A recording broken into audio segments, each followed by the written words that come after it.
Okay, for my sermon this morning, again, good morning and greetings to those online. It's interesting that the Ferraras are here because I'm going to go back to 1986 in Florida when I was working in Orlando for a company headquartered here in St. Petersburg, Florida. At the time, my then boss was stepping down at the end of the year to help her husband with a pool company in a newly developed area here called Palm Harbor, which is now a huge metroplex. And I was asked if I would move to St. Petersburg and take her role. I accepted and moved to St. Petersburg in February of 1987, unbelievably 37 and a half years ago now. When I arrived, the then St. Petersburg congregation was approximately 450 members. There was much activity. There were YOU activities for the young people every Sunday, practice for the same kids on Monday and Thursday night. There was club on Tuesdays. The first 3 Tuesdays of the month was Spokesman's Club, and the fourth was Graduate Club. If there was a fifth, we got a Tuesday off. There were Bible studies every Wednesday. As such, for those willing to jump in, there were many opportunities to get involved and to meet the brethren. As I recall now, my first step was to join Spokesman's Club, which I had been a part of in the Orlando congregation prior to moving here. It was there that I first remember meeting, among other people, Mike Willie, Tom Kashark, and Dave Knoll, all of which I believe now, from hindsight, had actually graduated Spokesman's Club, but were still attending so that they could torment the men that were in Spokesman's Club. They would probably describe it as evaluate and help us to be better speakers, but it was torment nonetheless. It was there one night at Spokesman's Club, Tom was talking to a few of the guys about a work project for his sister, Vicki Zager, who had just lost her husband. It was the first, I think, event I attended was Dick's Memorial here 37 and a half years ago. She had just lost, and I told him I'd be happy to help, which opened the door to a lifelong and very special friendship. You see, what I didn't know then, and I do know now, is I had just sold myself into servitude to one of the most selfless servants of God's people I have ever met. You see, in a congregation that size, there was no end of the things that needed to be done. There were cars to be repaired. Apparently, you couldn't pay for these services. The church provided them. There were cars to be, these were mostly for widows and such, but there were cars to be repaired, houses with electrical issues. There were roofs that needed to be patched and roofs that needed to be replaced. Dave Knoll was center of those activities. Endless air conditioning repairs and replacements. One of the biggest issues which might surprise you were windows. There was no end to window repairs. There were broken panes, windows that wouldn't shut, windows that wouldn't open, and there was one in particular that needed to be boarded up to prevent this lady's grandchildren from jumping on the couch through the opening and into what used to be the carport to land on a bed.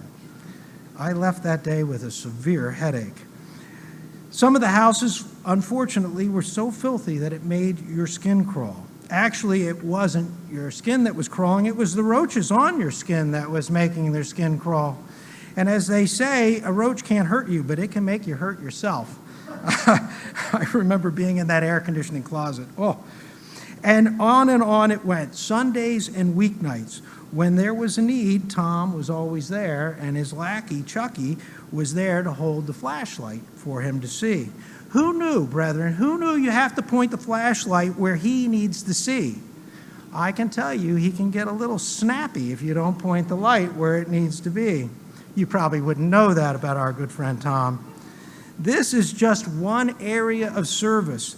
There were many who served in other areas. Mike Willie was very involved in the YES lessons as his girls were very small at the time.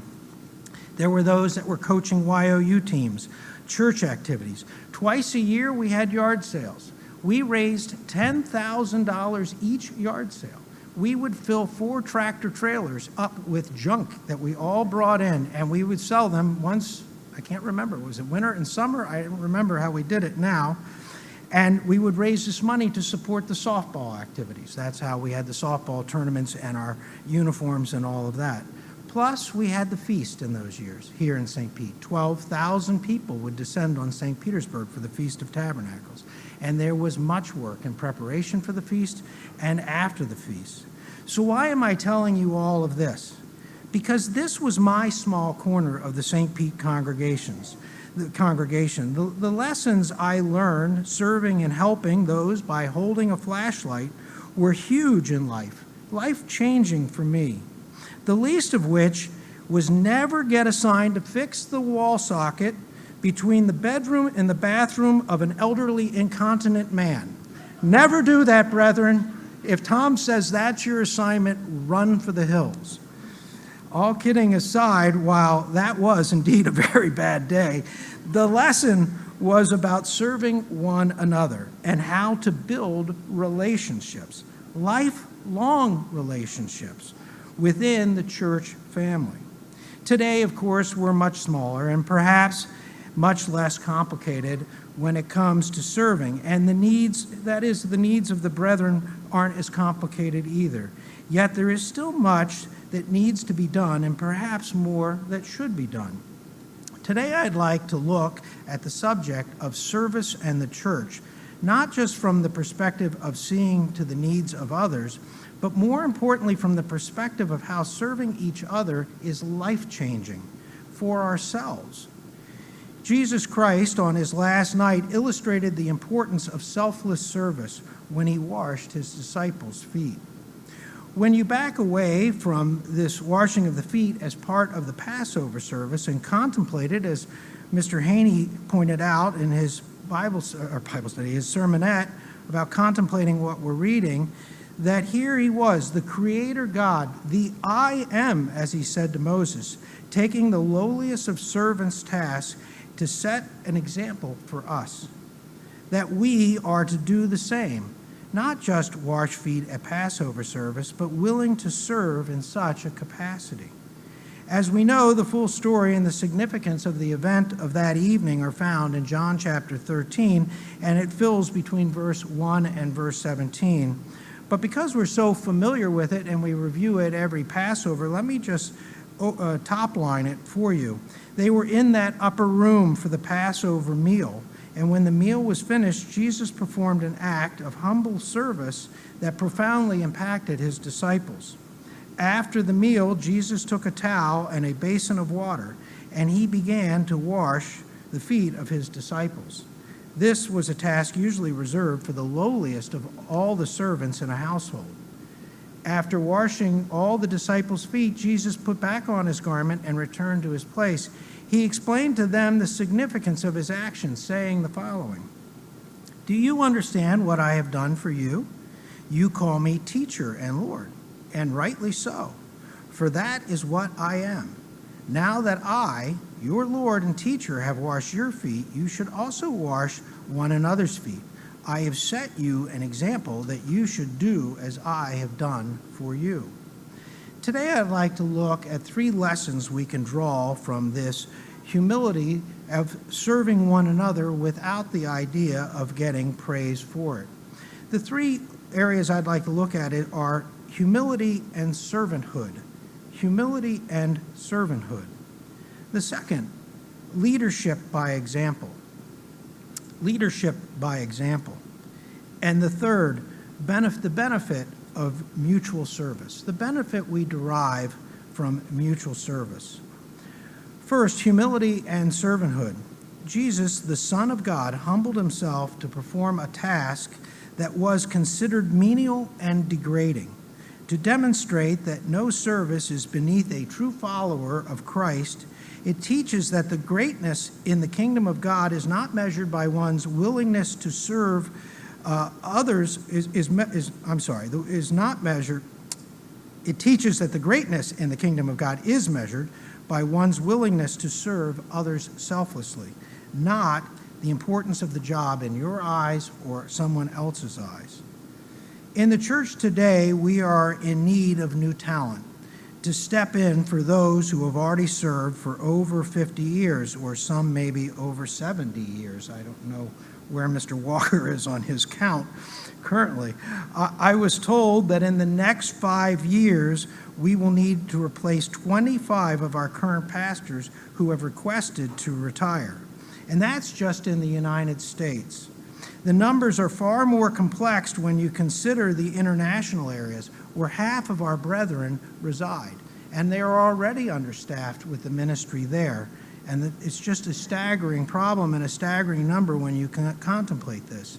And how we don't have the bench, as they would say in sports, to call up another layer, to call up couples that need to fill this role or these roles. In the old days, of course, we had colleges full of young, bright-eyed students ready to help if needed. And because of their age, they didn't know what they didn't know. So it was an adventure, making the jump in just as easier than it is today, different from today than it is for most of those coming into the ministry today. Life's funny that way, you know. More often than not, we think we know through what we see, and what can be very deceptive. And as an example, back in the day, I think most of us looked at a pastor's role as very prestigious, everyone deferring to them, special parking spaces, reserved seating, and as the saying goes, it all looked really good when you drove by it fast because you couldn't see it in focus. Perhaps some of this was an overreach, but I think as we've matured as Christians and the effects of 1995 and 2010, we see things differently, and for most approach to help, they're more inclined to drive away from the opportunity than to drive into it. Add to that realization, different from Deneen and I and my circumstances where I was on a glide path to retirement already, for those being asked to serve in this capacity today, they are already making 2x, 3x, maybe 4x what a pastor's role pays. And they most likely have the bills to meet that income that they have. That's the way we live in general terms. And yet, they are willing to humbly jump in. And it's truly inspiring when you meet these young couples that have stepped out and said, okay, we're going to try to make this work because the need is there. Further, how about those here just in the local church area who likewise have full-time jobs that consume their lives all week long, and yet they come each week to serve in some capacity, whether that's music, accompanying hymns or special music, setting up the hall, waiting for everyone to leave and then reset the hall afterwards, setting up the sound system, mothers' rooms, potlucks, picnics, and activities, setting out cards so that they can be signed and those signing them to encourage others who can't be here with us. Whether one is a pastor or sees to what seems to be a menial, non-critical task, it all comes down to humility and servanthood. The whole thing only works when we have the humility of Jesus Christ, who removed his outer garment and washed the feet of his disciples. Let me illustrate this from a story from sports of Tony Dungy. And I chose this story because for most of us in the Tampa Bay area, we're very familiar with Coach Dungy, who coached the Tampa Bay Buccaneers before he went on to Indianapolis. This story is about his time in the Indianapolis Colts. Dungy was known for his leadership style, as we know, which emphasized integrity, faith, and perseverance. He believed in empowering his players, fostering a supportive and collaborative environment. Rather than ruling with the iron fist, Tony Dungy trusted his team, believing they could achieve greatness together. In the 2006 season, the Colts were facing numerous challenges, despite having one of the league's most talented quarterbacks in Peyton Manning. The team struggled with injuries and inconsistency throughout the season. As the playoffs approached, doubts loomed over their ability to overcome their season that they had. However, Dungy remained steadfast. He continually preached the importance of playing as a cohesive unit, staying focused on their goal, and supporting each other on and off the field. His calm demeanor and unwavering faith in his players helped instill confidence and resilience within the team. The Colts entered the playoffs as underdogs, you may remember, Facing tough opponents in each round, they battled through adversities, each player stepping up when it mattered most. In the AFC Championship game against the Patriots, they found themselves down 18 points. It was a pivotal moment that could have broken their spirit. Instead, the Colts rallied together. With Dungy's composed leadership and Manning's precision on the field, the team executed a remarkable comeback, winning the game and earning their spot in the Super Bowl. On February 4th, 2007, the Colts faced the Bears in the Super Bowl, Super Bowl 41. The game was played in rainy conditions, but the Colts remained undeterred. With a collective effort of the team, they had victory, 29-17 over the Bears, securing the franchise's first Super Bowl title in 3 decades. Now, I just have to interject here that it was 3 decades because they stole them from Baltimore 30 years before, and I'm from Baltimore, and I haven't gotten over it, just for the record. But that's why it was 3 decades. Dungy and the Indianapolis Colts served as a powerful reminder of that a leader's success is intrinsically tied to the strength and the unity of the team. The lesson of the importance of humility that Jesus Christ was instilling that night by setting the example for his disciples was of service in the church and therefore to one another, which is based in the humility of servanthood. Turn with me to Matthew chapter 20, if you don't mind. Matthew chapter 20.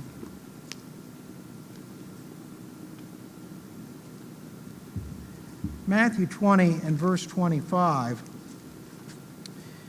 Jesus called them together and said, verse 25 of Matthew 20, "You know that the rulers of the Gentiles lord it over them, and their high officials exercise authority over them.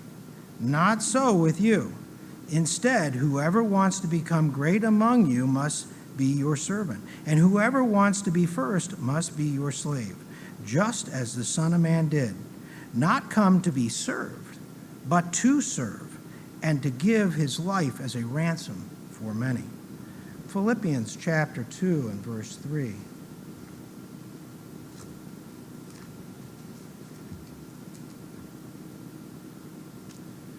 Philippians chapter 2 and verse 3 and verse 4. "Let nothing be done through selfish ambition or conceit, but in the lowliness of mind let each esteem the other better than himself. And let each of you look out not only for his own interest, but for the interest of others." And finally, in James, on this point, James 4, verse 10. James chapter 4 and verse 10. We're told to humble yourselves or humble ourselves before the Lord, and he will lift you up. Our acts of service are not to be seen by others.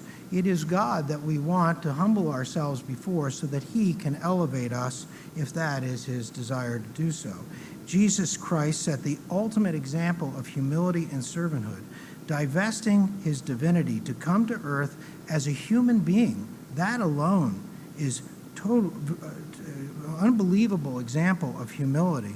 And at the end of that ministry, taking off his robe and bending down and washing the feet of his disciples, the lowliest of servants. It is humility and servanthood. Next, I'd like to look at the example or talk about leadership by example. Leadership by example. Jesus' actions provided a powerful example for his disciples to follow. He showed them, and by extension us, that leaders must be willing to serve those they lead. And that's true, and that true leadership is characterized by humility and compassion. Oftentimes, when you hear the phrase lead by example, you think of a top-down type leader. And indeed, in Jesus Christ's case, in the example, it was top-down. He said, "You call me teacher and Lord, and rightly so, for that is what I am." Top down, he was setting the example. And we're told in 1 John 2, verse 6, I'll just read it to you, "He who says he abides in him ought himself to also walk just as he walked." Humility and servanthood lead by example. Let's expand the view, though, of leadership in the church. Must it always come from the top down? Leadership is a topic which I have found fascinating over the years. I've read numbers of books on leadership and those who have been successful leaders to try to understand how it worked and how it is great leaders and great examples of leadership come often from unexpected people. Yes, there are the George Washingtons of the world who seem to be born to lead and have a gift to do so. But what is equally as fascinating, and to me even more fascinating, are those who you don't suspect of leadership, but when the moment calls, they exude leadership out of what seems to be nowhere. Let me illustrate this for you in the story of Arthur MacArthur. Arthur was a Union Army officer during the American Civil War. He is most famously remembered for his valor at the Battle of Missionary Ridge in Tennessee on November 25th, 1863. Now, if you've ever been coming back from the Winter Family Weekend and you come down around Chattanooga, you're on I-24 and you go straight up, come around the base of Missionary Ridge and you go straight up. And if you're coming south, to the left is where this battle took place. When you get over the top, you meet up with I-75, the route to Atlanta, which eventually the Army took. During what became known as the Chattanooga Campaign, Union forces aimed to break the Confederate siege on Chattanooga. Missionary Ridge was a heavily fortified Confederate position that Union forces needed to capture. At just 18 years old, Lieutenant MacArthur was an officer in the 24th Wisconsin Volunteer Infantry Regiment. During the assault on Missionary Ridge, Union forces initially faltered under heavy Confederate fire. Seeing the hesitation and the chaos among his troops, young Arthur seized the moment to inspire the lead. Arthur grabbed the regimental colors, the flag which had fallen. He was the third man to grab the flag. The two before had been killed on the ascent up the hill. When he saw the flag drop, he grabbed it and charged up the ridge, shouting, "On Wisconsin! On Wisconsin!" His rally cry and bold action galvanized his regiment and nearby troops, inspiring them to follow him up the steep hill, exposed to all that bullet and lead coming down on them. Arthur's courageous leadership and the sight of him advancing with the colors, yelling "On Wisconsin," inspired the men around him. His actions helped turn what could have been a disastrous retreat into a successful charge. The Union forces, motivated by his example, overcame the Confederate defenses and captured the ridge. For his bravery and leadership at Missionary Ridge, Arthur was awarded the Medal of Honor. The shout of "On Wisconsin" not only became a symbol of his personal heroism, but also inspired the fight song for the University of Wisconsin. Arthur's leadership and bravery left a lasting legacy, both in his family and in military history.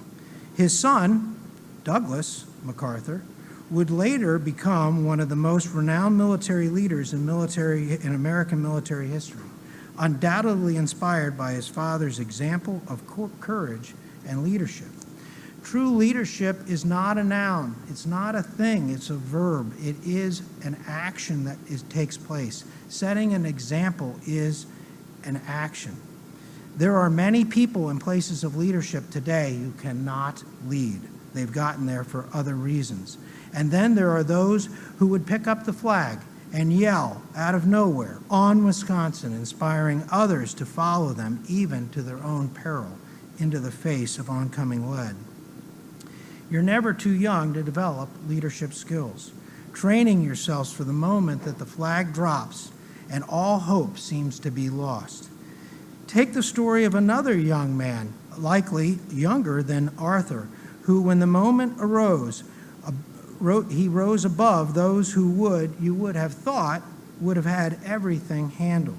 Turn with me to 1 Samuel chapter 17.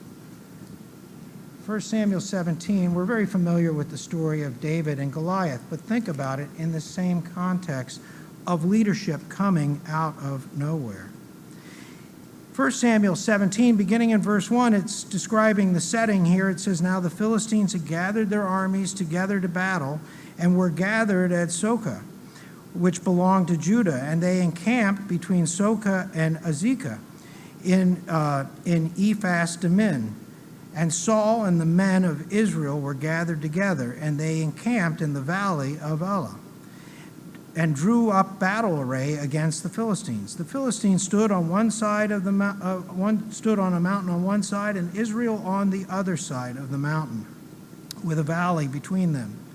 And a champion went out from the camp of the Philistines, named Goliath, from Gath, whose height was 6 cubits and a span.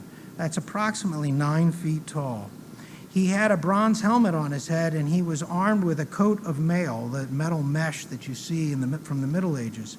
And the weight of the coat was 5,000 shekels of bronze, about 128 pounds, this coat of metal he was wearing. And he had bronze armor on his legs and a bronze javelin between his shoulders. And now the staff of his spear was like a weaver's beam, and his iron spearhead weighed 600 shekels, about 15 pounds. Just the spearhead on the end of this beam was 15 pounds. And his shield bearer went before him. I wouldn't have wanted to be a shield bearer carrying a lot of that weight. Imagine what that shield weighed. That to cover 9 feet tall. Then he stood and cried out to his army, to the armies of Israel, and said to them, "Why have you come out lined up for battle? Am I not a Philistine, and you the servants of Saul? Choose a man for yourselves, and let him come down to me. And if he abides to fight, if he's able to fight with me and kill me, then we will be your servants. But if I prevail against him, then you shall be our servants." And I love that he adds, "and serve us." Verse 10, and the Philistine said, "I defy the armies," he could be saying, "I defy the armies of the living God." But he said it to Israel this day, "Give me a man that we might fight together." That when Saul and all of Israel heard these words of the Philistine, they were dismayed and greatly afraid. All of these men that you would have thought would have known better, all these great soldiers had been in many battles, knew that God was with them, and yet they were dismayed and greatly afraid. Along comes young David, who, when he becomes aware of what is happening, starts to ask questions. And one of them is, what will be done for the one who kills Goliath? When his older brother hears this, his brother gets a little snappy, like the guy that doesn't point the flashlight right. And he says, Now Eliab, his older brother, heard when he had spoken to the men. And Eliab's anger was aroused against David, and he said, "Why did you come down here? And with whom have you left those few sheep," like he had nothing to do, "in the wilderness? And I know your pride and your insolence of your heart, for you have come down to see the battle." We see here a truth about leadership. As a friend of mine once told me, never confuse strength with arrogance. Never confuse strength with arrogance. He was my boss. We were both young, and somebody above him or laterally to him accused him when he was making decisions of being arrogant.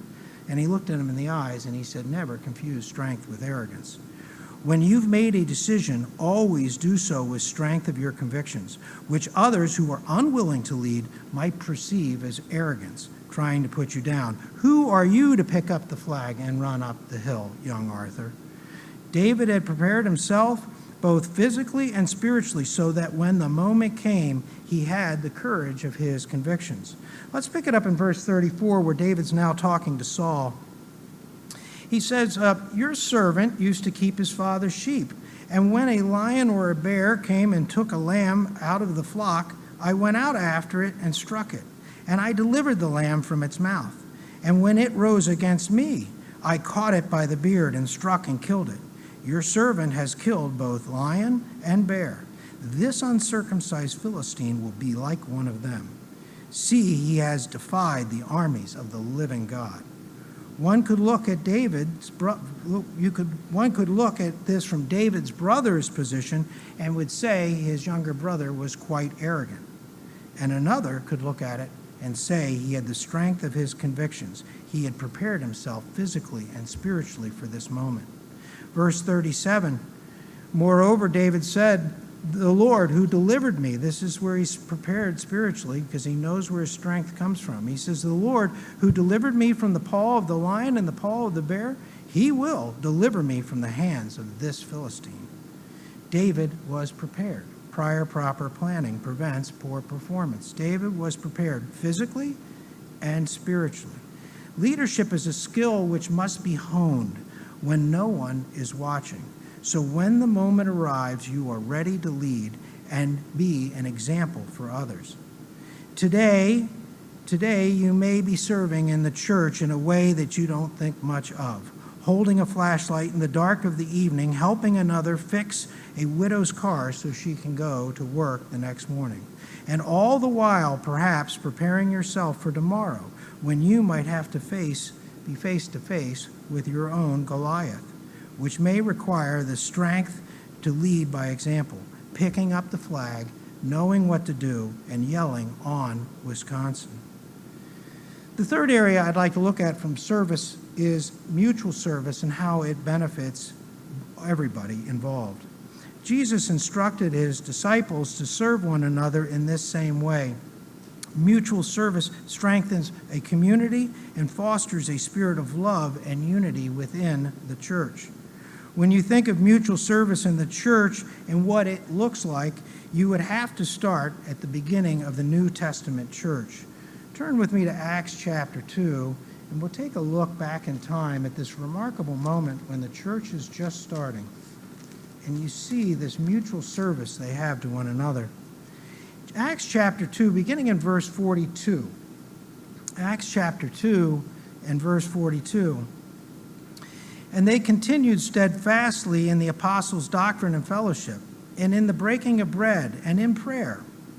Then fear came upon every soul, and many wonders and signs were done through the apostles. Now all who believed were together and had all things in common, and sold their possessions and goods, and divided them among all as anyone had need. So continuing daily in one accord in the temple, and breaking bread from house to house, they ate their food with gladness and the simplicity of heart, praising God and having favor with all people. And the Lord added to the church daily those who were being saved. There are so many ways we can serve one another, resulting in the synergies of teamwork. So if God chooses, he can add to the church. We will be ready for those he may bring in.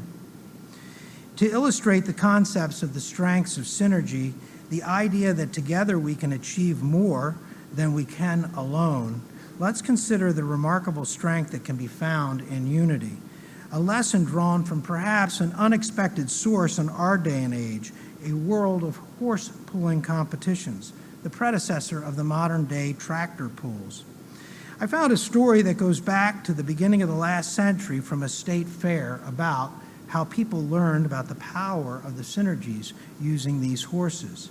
Let's go back. Imagine, if you will, a fairground bustling with activity. In one corner, a great draft horse is being prepared for the competition. This magnificent animal stands, muscles rippling, tall, bred and trained for the sole purpose of pulling heavy loads. The crowd gathers in anticipation as the horse is hitched to the sled loaded with thousands of pounds of weight. The signal is given and the horse strains against the harness, muscles rippling with the effort. The load begins to move. The crowd begins to cheer. This single horse, a marvel of strength and determination, pulls 8,000 pounds by itself. The crowd is impressed, but there is more to come. Next, two equally impressive horses are brought together. The crowd watches with curiosity. If one horse can pull 8,000 pounds, it stands to reason that two should be able to pull 16,000 pounds, right? The horses are hitched together side by side. The load is increased, the signal is given, and the two horses begin to pull at the load. What happens next is astonishing. Working together, the two horses don't just pull 16,000 pounds, they pull 24,000 pounds. How can this be? The lesson of synergy. This demonstration teaches the profound lesson about the power of teamwork and unity. When these two horses work together, they are able to leverage each other's strengths, synchronizing their efforts and and distribute the load more efficiently. Synergy, the whole is greater than the sum of the parts. The whole is greater than the sum of the parts. Now let's bring this home to our own lives. Just as those horses achieve more together than they could alone, so can we accomplish greater things together. In our families, in our community, with FOI projects. We just did one in Fort Myers for the homeless people. We can pull our strengths together if we're willing and do more for the community, and we can do also the same strengths will affect the church. Unity and cooperation allows us to overcome challenges and achieve extraordinary outcomes, which could not be accomplished by ourselves.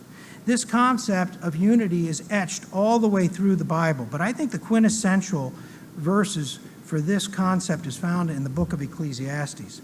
Solomon makes this case 4 times in these few verses.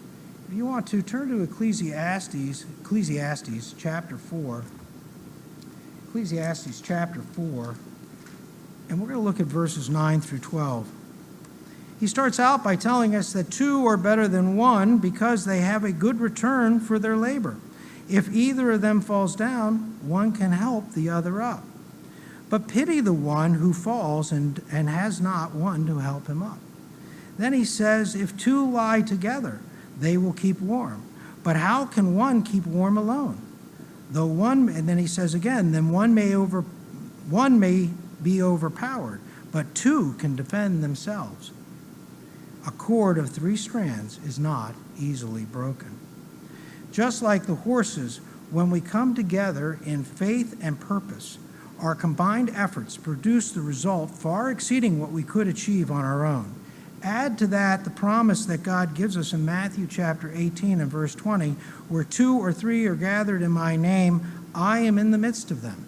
So when we gather together and we do it in the right attitude and towards the right goal, God will amplify our efforts. I think that is the key lesson I learned all those years ago, helping Tom and others who were tasked with leadership in a large congregation with multiple needs. It is easy to say to yourself, what can I do? Or how can I make a difference? Yet every prayer asked for someone in need, every cord laid down and picked up each week, every kind word written in one of those cards on the back table to help cheer someone in need, every trash can emptied and taken to the dumpster is no less important than any other task we have. Paul made this point to the Corinthians in 1 Corinthians 12, if you'd like to turn there. 1 Corinthians 12, we'll begin in verse 12.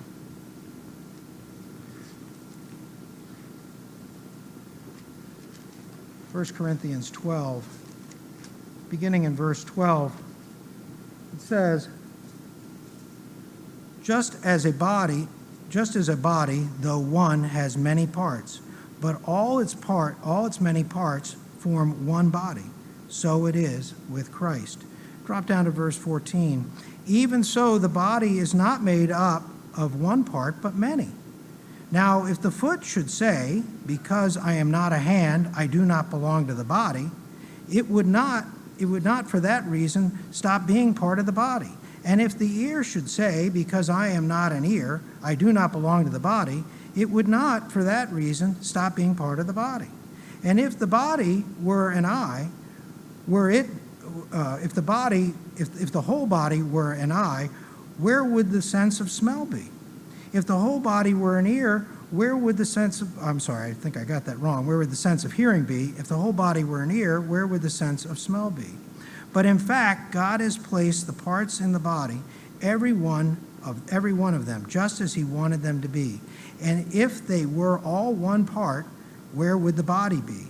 As it is, there are many parts, but one body. Paul is making the point of synergies. Together, we make up the body of the church.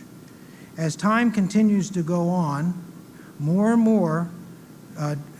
as the time continues to get more and more difficult and go on longer, let's remember the lessons of the horses.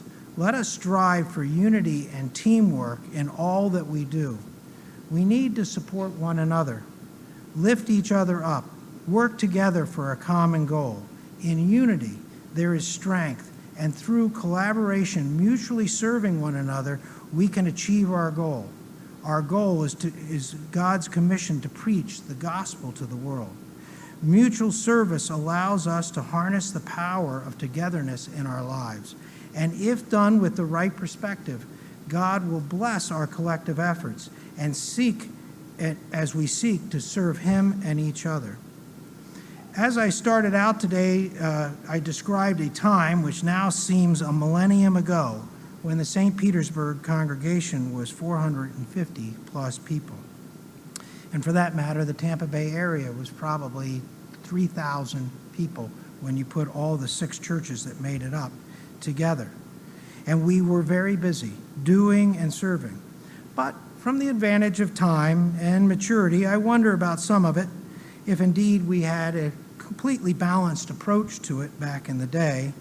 My point today was not to cover this topic for any specific reason, as this congregation is amazing when it comes to serving one another.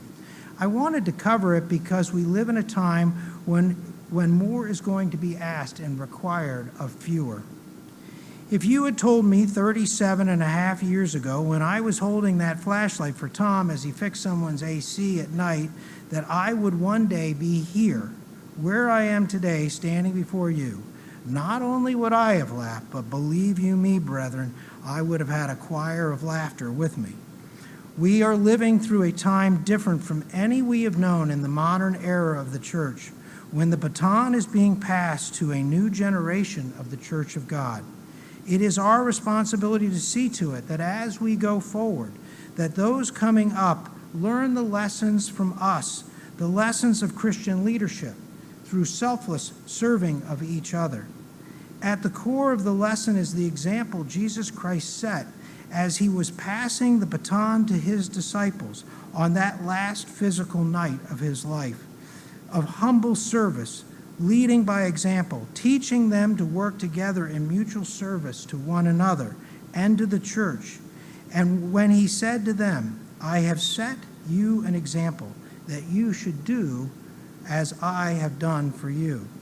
If we get this right, and time permits 37 more years to go by, someone else will be standing here and say they set the example of servant leadership for us, and we should do as they have done for us.